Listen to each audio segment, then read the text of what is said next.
नए साल की शुभ शुरुआत एक बार की बात है। एक सुंदर गांव के पास एक घना और हरा भरा जंगल था। उस जंगल के बीचों बीच एक पुराना और विशाल बरगद का पेड़ खड़ा था। हर साल नए साल की रात यह पेड़ अपनी जड़ों से एक अद्भुत रोशनी फैलाता और आसपास के सभी जानवरों और इंसानों को अपने पास बुलाता। इस बार राजा विक्रम और महारानी अदिति भी अपने दो राजकुमारों आर्यन और राघव के साथ इस अद्भुत समारोह में शामिल होने आए। जंगल के रास्ते रंग बिरंगी रोशनियों और फूलों से सजे हुए थे। जब वे बरगद के पेड़ के पास पहुंचे, देखा कि पेड़ के नीचे एक चमचमाती सितारों की माला लटकी हुई थी। तभी पेड़ की जड़ों से एक मधुर आवाज आई, नए साल का संदेश सुनो। सभी लोग चुप हो गए। तभी जादुई जिन्न करिश्मा पेड़ की जड़ों से प्रकट हुआ। वह हल्की रोशनी से जगमगा रहा था। उसने कहा, नया साल एक नई शुरुआत का मौका है। जो बीत गया उसे धन्यवाद कहो और जो आने वाला है उसका खुले दिल से स्वागत करो। सपने देखो, उन्हें साकार करने की कोशिश करो। यही नए साल का असली मतलब है। सावित्री, जो महल की बुजुर्ग दाई माँ थी, मुस्कुराई और बोली, हर नया दिन एक उपहार है। पिछले साल की गलतियों से सीख लो और इस साल अपने सपनों को सच्चाई में बदलने की कोशिश करो। सभी लोग तालियां बजाने लगे और एक दूसरे को गले लगाकर हैप्पी न्यू ईयर कहने लगे। जंगल के उस बरगद के पेड़ ने यह साबित कर दिया कि नया साल केवल उत्सव का नाम नहीं, बल्कि एकजुटता, सपनों और नए इरादों का पर्व है। आप सभी को नववर्ष की ढेर सारी शुभकामनाएं। यह साल आपके जीवन में खुशियों, सफलता और प्यार की नई रोशनी लेकर आए। Happy new year.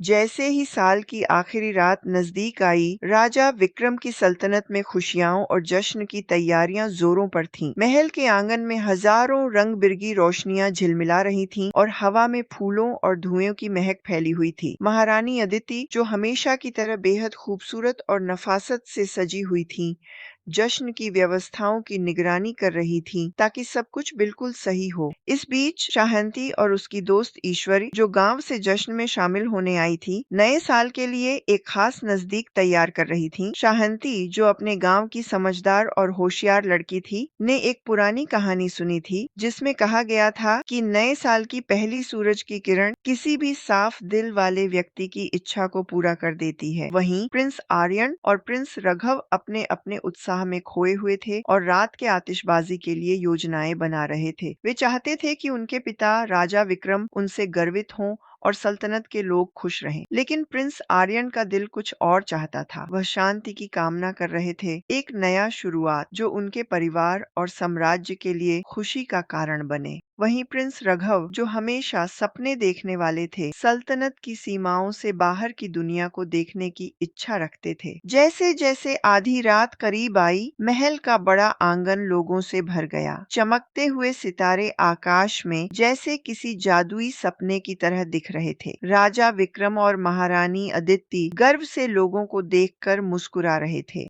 जैसे ही घड़ी ने 12 बजाए, चारों ओर सन्नाटा छा गया। आतिशबाजी का शो शुरू हो चुका था, लेकिन सबकी नजरें आसमान में एक अलग सी रोशनी पर टिक गईं। यह थी नए साल की पहली किरण, जो जमीन पर फैलते हुए सबके दिलों को छू रही थी। शाहंती ने इस जादुई पल में अपने दिल की इच्छा कही, अपने परिवार और साम्राज्य के लिए शांति और खुशियों की दुआ। हवा ने शाहंती के शब्दों को जैसे आसमान तक पहुंचा दिया। नदी की लहरें एक रहस्यमयी चमक से भर गईं और तभी जिन करिश्मा प्रकट हुआ। उसने शाहंती से कहा कि उसकी सच्ची इच्छा को पूरी करने का वादा करता है। नए साल की शुरुआत के साथ पूरी सल्तनत में शांति, खुशी और प्रेम की लहर दौड़ पड़ी। हर व्यक्ति के दिल में एक नई उम्मीद और एक नई शुरुआत ने जन्म लिया। यह कहानी एक नए साल के जादुई बदलाव की थी, जो हमें सिखाती है कि सच्चे दिल और अच्छे इरादे हमेशा हमारे सपनों को पूरा करने का रास्ता बनाते हैं।